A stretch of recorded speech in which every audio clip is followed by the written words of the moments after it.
Well, hi everyone, and welcome to Coffee with Craig. I'm Craig Hamilton Parker. I'm a psychic medium, and my job is to help you see the future, talk about the future, what's happening, share our ideas in the comments, and see if we can get a spiritual grip upon what's going on in this somewhat troubled world. Well, I'm doing this one on the 10th of December, just as there's been the Syrian Revolution, and I'm going to talk about that, talk about a few other things, share a few ideas with you, and take it from there. And we'll talk about all of if you're new to the channel, do please always give this a thumbs up and join it, because we'll get new updates all the time on this channel, which we call Coffee with Craig. So welcome to Coffee with Craig.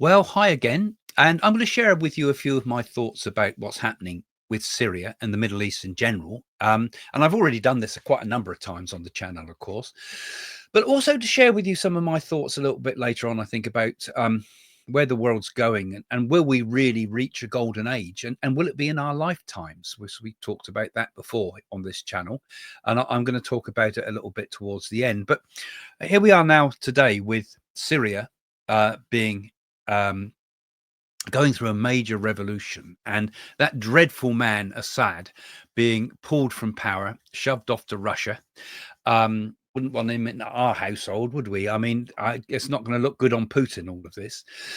But I did talk about something kind of like this before. If you look back at some of my other videos, I said I was talking about the predictions for the presidency of the United States. And in one of the videos, I said at the end of Joe Biden's presidency, I saw an unexpected and new event in the Middle East. And this is kind of it, I think. This is unexpected. It's new. It's completely come left field. Everybody's been taken by surprise with it. And perhaps that's what I was seeing. I was getting lots of strange images, actually almost Armageddon-like images, when I was having a dream one evening and I saw the four horsemen of the apocalypse. And don't worry about it, I don't feel that's going to happen. But I kind of symbolic about something's going to happen. There's going to be some rumbles here. There's something happening. I felt they were running underground, actually. So I don't know if there's also some connection with earthquakes with this as well yet to come. There might be something like that. In fact, actually, just before we go on to the Syria thing, one of the other predictions I made is that there's going to be a major earthquake around both sides of the Pacific Rim, as it were. And I noticed last week there was both an eruption, not eruption, but an earthquake in Alaska.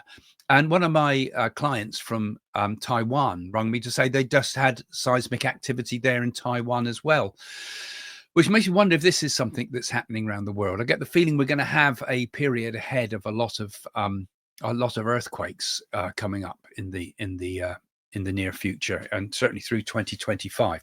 Anyway, back to Syria. Yeah, like I did say about that there'll be something unexpected at the end of Joe Biden's presidency. And also when I've been talking recently about what was happening with Israel and Lebanon, I said I saw Israel moving into that buffer zone that they've got between the Golan Heights and Syria. And that's happened exactly as I said. And I think that came to mind because I've been to that spot. I've stood on that spot. I've stood on the very point where that's happening at the moment. And Israel's moved in. And I get a feeling they might not move out again. I get a feeling, I'm sensing that they're going to stay there, and Israel might even push a little bit further and have a new buffer zone ahead of that, taking more territory off Syria. And of course, they're hitting the Syrian arms now. I mean, from Netanyahu's point of view, he's seen all these airplanes undefended properly, an army in disarray, and he's gone in with his air force and troops and just hitting the lot of it because they want to pull the sting out of the bee now before it can do any harm later on. So whether that's going to develop even further from advances into Syria, I don't think so. I think it is an attempt just to once more disarm any potential enemy of them. And of course, it's a hit against Iran in an indirect way, because all of this that's happening is weakening Iran, and it's already a weakened Russia that's allowed this to happen.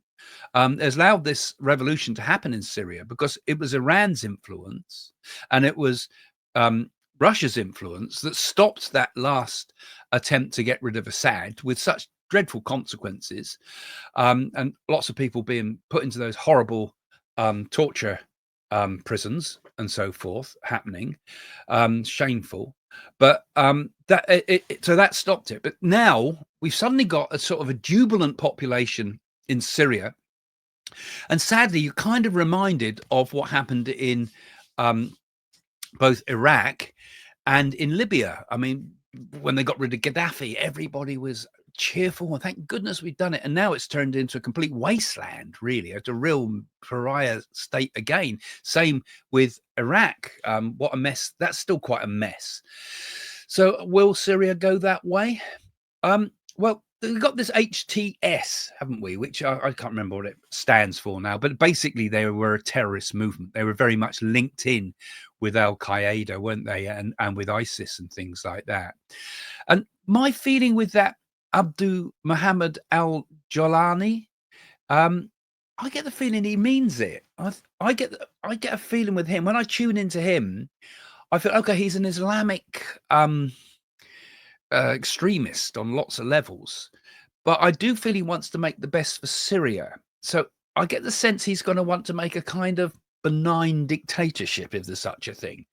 Because if you listen to what he says as well, what's been reported on that is yes, I'm going to do the good for Syria, but I don't believe in democracy because democracy is anti-Islamic, because it stands against the fundamental Islamic law, which must come and trump everything else.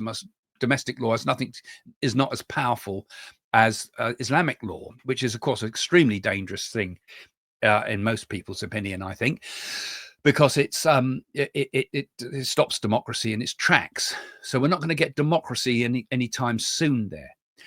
One of the things I was feeling, though, and I mentioned this before, is that Turkey's involvement. Quite a few times I've said that I feel Turkey's going to have a major involvement in the Middle East situation. And in a way, a lot of those countries used to be part of the Ottoman Empire. So I suppose from their point of view, they do look to that. And I'm sure, what's his name? Erdogan would be looking at that and kind of being reminiscent of the past glories of Turkey and the Ottomans.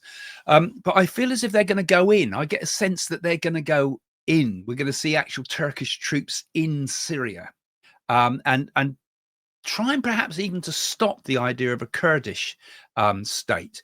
But I do feel, and I predicted this before, that there will be a Kurdish country. The Kurds will have their own country, which will be carved out of Syria.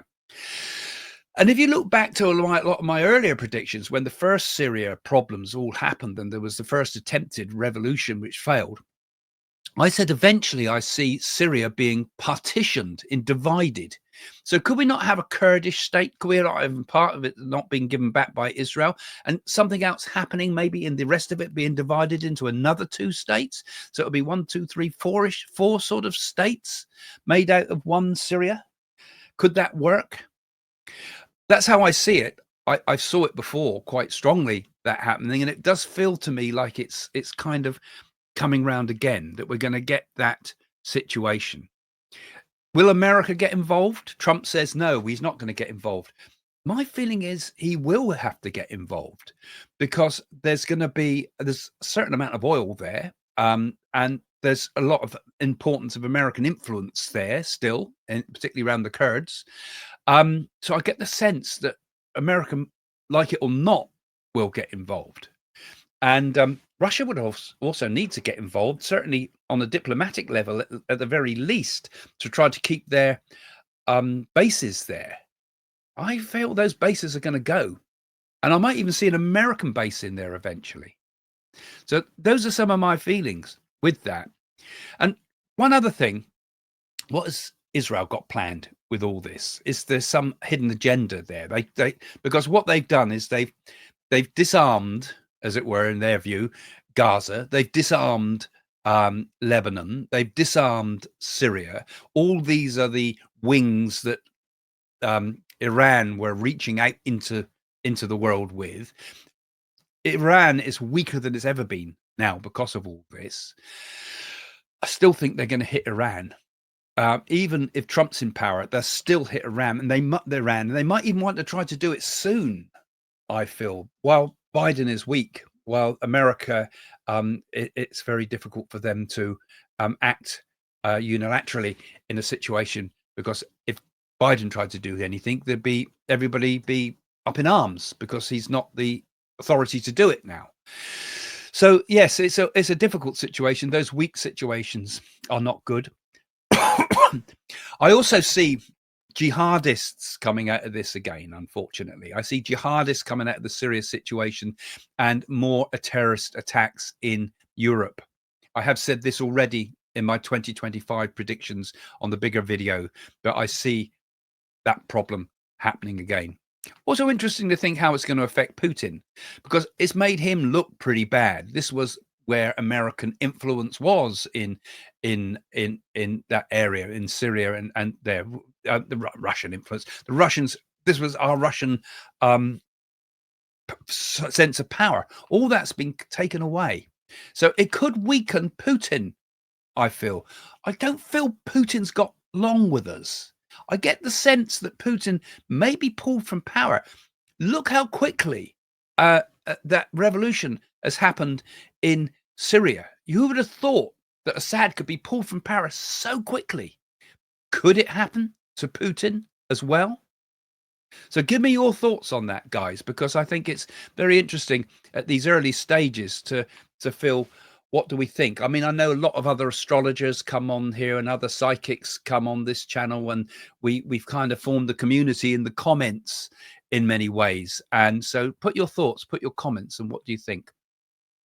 Now, talking about comments, actually, sometimes some of you sort of say some fairly negative comments to me, particularly if they say, oh, you're a Trump lover, and the rest of it. But I mean, just because I predicted Trump would come to power, suddenly I'm the enemy.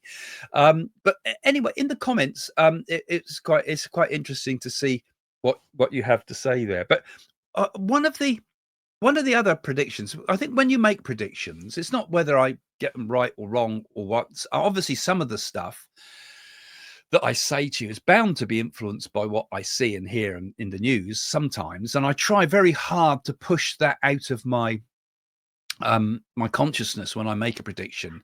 But the most interesting predictions, I think, are the ones that come true that you couldn't possibly have known anything about, something that comes right out the blue.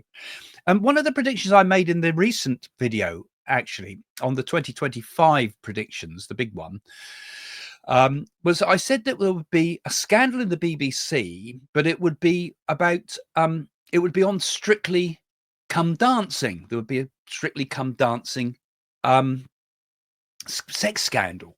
But we've had another one, this time for Greg Wallace. But he's on the food programs. He's nothing to do with Come Dancing.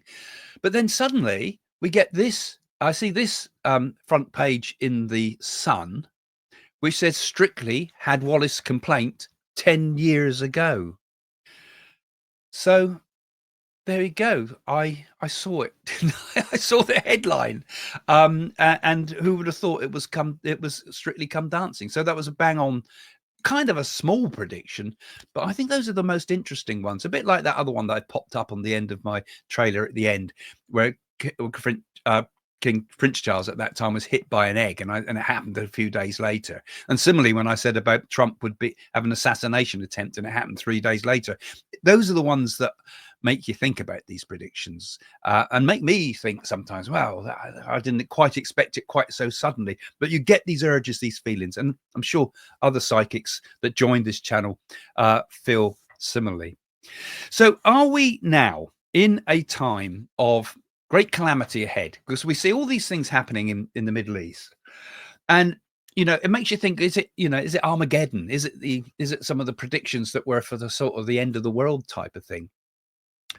And my feeling is it's not like that, and I'm just going to share a few thoughts with you about what I feel to be the golden age to come, because I've spoken about this quite a few times, that I feel that in our lifetimes, in my lifetime, that there will be the start of a golden age. And many other people have spoken about it. I particularly influenced by India. As you know, I'm very into the Naadis, and they've spoken about my previous lives in India, and I've felt very, very strongly that I've lived before in India. That's probably why I've been so drawn to yoga and Eastern philosophy so much in my life. But anyway, they talk in India about these great yugas. These are great long periods of time in which very gradually the astrology of the universe changes. I think as the solar system moves around the center of the galaxy, these great changes happen and return in a cyclic sort of way. And the Kali Yuga is the yuga we're in at the moment. It's the dark age. But Yogananda's teacher, he was a marvelous man, Yogananda. You've got to read Autobiography of Yogi. Wonderful, wonderful book. But Yogananda's teacher, his astrology teacher, he was his guru, Sri Yukteswara. Yukteswara, never get his name. It's a real tongue twister. But he said that because the age of Kali Yuga is so dark, it became so dark that you completely lost the knowledge of the other yugas, and to the point that we even got the mathematics of it wrong, and we got the astrology of it wrong. And actually, instead of being thousands and thousands of years ahead before the change to the next yuga, that actually he predicted and worked it out in his astrology that the turning of the age happened in 1699, and then from that point on, in which we've actually seen gradually the coming of the age of the Industrial Revolution, and now the electronic revolution and artificial intelligence revolution. All those things have happened in quite a short era. And that is because we've gone through the changing of the ages. And as the changing of the ages happen, that's when we get the real troubles in the world, the wars. We had the First World War, we had the Second World War. I don't think we'll have a third as such, but we've got kind of what feels like a third world war at the moment, with so many places in the world under such terrible conflict.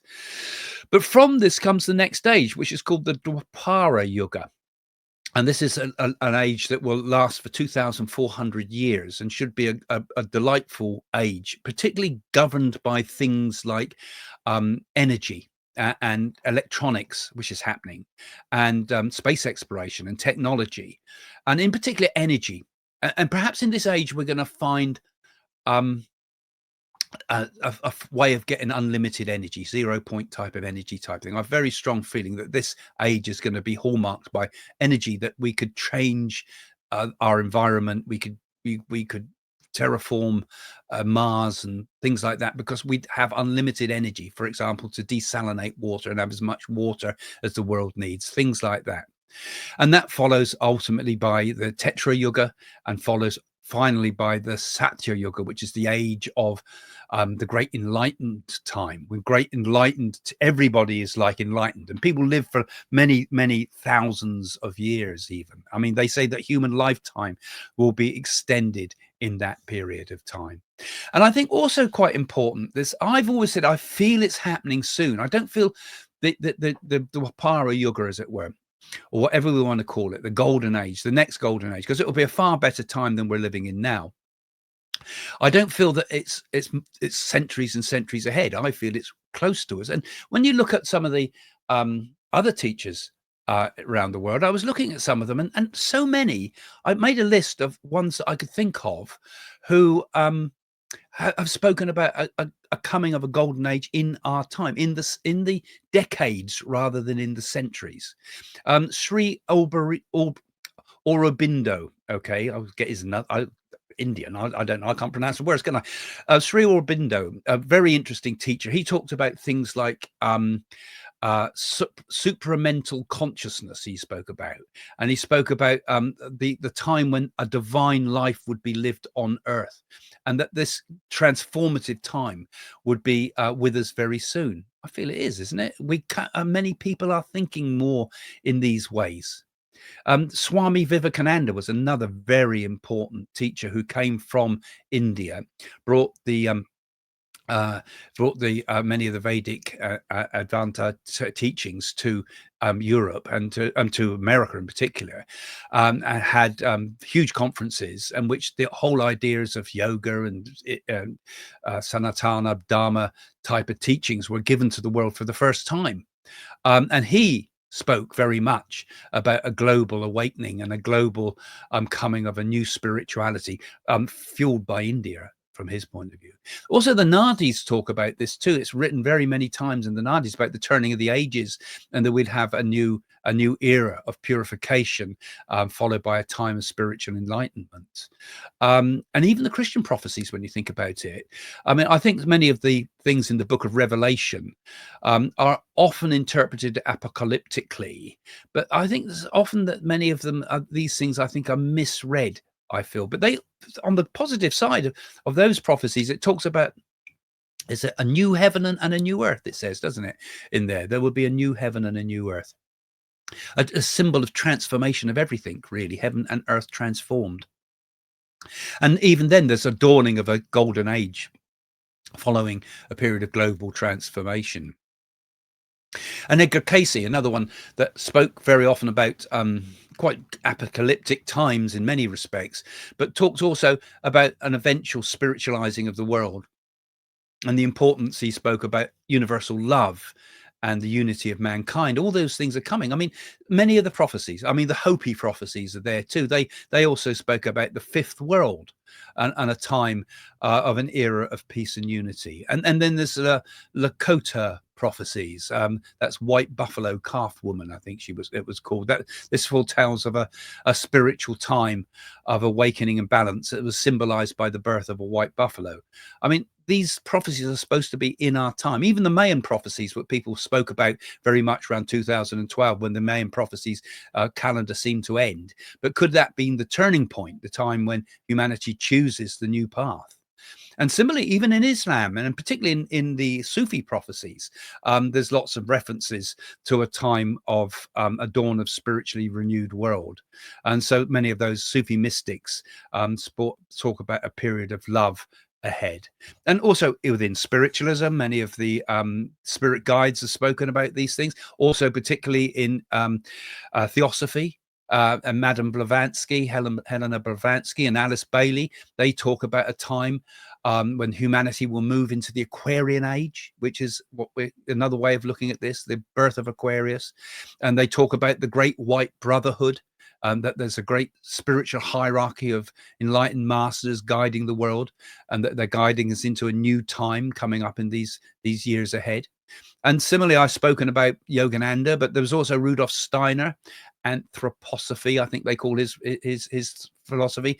But he also spoke about a golden age and spoke about it coming again in our lifetimes. And I mentioned about Sai Baba. Nostradamus even talks about, after terrible times comes a dawning of a new age. The way you look at it, people have been saying that, yes, it does seem to point to a rebirth after a period of great upheaval. And even the Yorkshire seer, Mother Shipton, she spoke similarly of a bright, calm, bright age ahead following a period of turmoil. So I think we've been through quite a long periods of turmoil. I think I would include in that First World War, Second World War, and what's happening now. That's all one a tumultuous time, which is part of that transition from the Kali Yuga into the Dwapara Yuga. We're going through a period of transformation. And what will it be like? I should do a whole video on that sometime. What would it be like? But the most important thing about what it would be like is not necessarily the external, though they say that would be transformed and that would be turned into a different type of world, maybe a utopian world based on this idea of free energy and an electronic world that can take away all the troubles and do all the work for us. A bit like the Industrial Revolution took away a lot of menial labor and replace it with machinery, and also maybe clerical work and all the rest of it can be replaced by AI in the future. But more importantly, it's what happens within us. The whole idea of the golden age is it's within us. I've said about this before, but it's like many candles make a bright sun. Each one of us gradually awakens. And the thing is, you can awaken right now. You don't have to wait for some time in the future. The awakening can happen within us in this instant, at this moment. We need to work on our own salvation, as Buddha said. Seek out your own salvation. Seek out your own way to spiritual enlightenment. And it's your duty, each of us, in being in this life, to wake up. It's our duty to become awakened beings. That is why we're here. Whatever age we're born in, whether it be a terrible age or a brilliant age, it's still the same process. It's about awakening and waking up. And one after another, like many bright lights all around the world opening up. And if we do that, the future's ours. And we can find that happiness. We can find and realize that we don't need to be tied to all the troubles of the world. We can find transcendence now within ourselves, that no matter what's happening in the world, we can be awake beings and be filled with joy, be filled with harmony, and be filled with love, which is the expression of that joy, and bringing it into the world for others. So with that in mind, I'm going to say goodbye and thank you for joining me again for Coffee with Craig. And if you enjoyed it, go and have a look at some of my books. It might make a good Christmas present for yourself, perhaps. Have a look on my website. Anyway, there's an advert at the end. Thanks very much for joining me again. Thanks for being part of this. And thanks all through this year that you've all been supporting me. So many joining us now, so many new subscribers. Thank you very, very much, guys. And I hope you enjoy the stuff for the future. And let's have your comments. What do you think 2025 holds for you? What do you think holds for the world? Any thoughts? I'm always interested to see your ideas too. Anyway, thanks for joining me. Bye for now.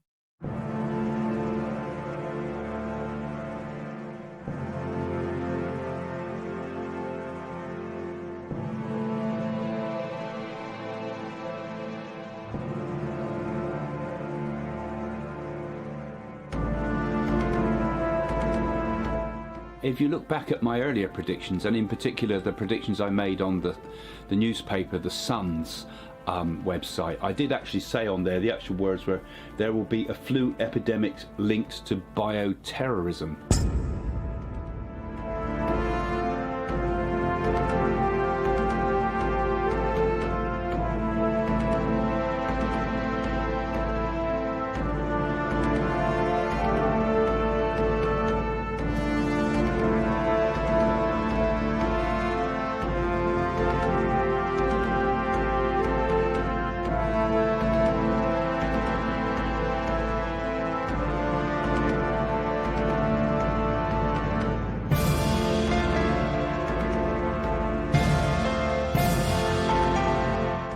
And my thoughts are that Liz Truss will make it to the final, be the next PM. I think she will actually have a final battle between her and Rishi Sunak. We've not seen the full end of Boris Johnson either, I tell you. But Rishi Sunak actually will eventually, I feel, be the next leader of the Conservatives. So I think there's going to be a few conflicts that Britain's going to be drawn into, including I think Russia is going to take some moves against Ukraine. I think she will make it past her platinum jubilee, which comes up this year. But I think after that, we'll see a sudden and quick deterioration in the Queen's health. And I think we might lose the Queen towards the end of 2022. There's going to be a huge backlash from over the Netflix programs and screening, because I feel it comes out at a bad time. Charles will come to become King Charles, But his reign, I feel, will be short. I said that Prince Charles would be hit by an egg. And of course, there it is, all in the press today. Marvelous person she is. She does something extraordinary. It could even put her life a little bit at risk with the way she did this. Okay. Is there something also there that's not been spoken about fully? Did they also discover something with Kate that wasn't quite right? A huge swarm of people knocking the doors of Europe and America. And I feel that Ukraine conflict is going to be a kind of a grinding conflict that goes on and on. I also feel that there's something going to happen in the Middle East as well. I feel as if there's going to be a sudden and unexpected thing happen in the Middle East. So I feel they're going to take it into their own hands, and I feel we're going to get a strike from Israel. This is going to be one of the significant things in 2023. I've said it before and I say it again. I feel Israel, with the help from the USA, will strike the Iranian nuclear facilities. I said that there would be an earthquake that would shake New York. At this time, I've been sensing that for a while that there's going to be a big earthquake of some sort. And this could well come up during April period. I'm seeing a bridge collapsing, actually the whole infrastructure of it going. I predict something very dark happens to President Joe Biden. He's been pulled from power, sacked, as it were, and quite close to the election time. But I kind of sense it's more to do with illness, perhaps, senility, and people stopping him because of that. So it could even be that a new candidate will run for the presidential nominee. I predict that Trump will win the November 2024 election. And I feel very strongly that the black vote is going to move towards Trump. See him as a sort of a bit of a cool guy. I can't see Trump being put in jail despite what they're throwing at him. I can't see a jail sentence with him. But I get the feeling one of the candidates has an attempt on the candidate's life. Could there have been a plan to assassinate either him or Trump, perhaps? There's going to be an assassination attempt on Trump, I think. And that will fail, but he might maybe get wounded or something like that.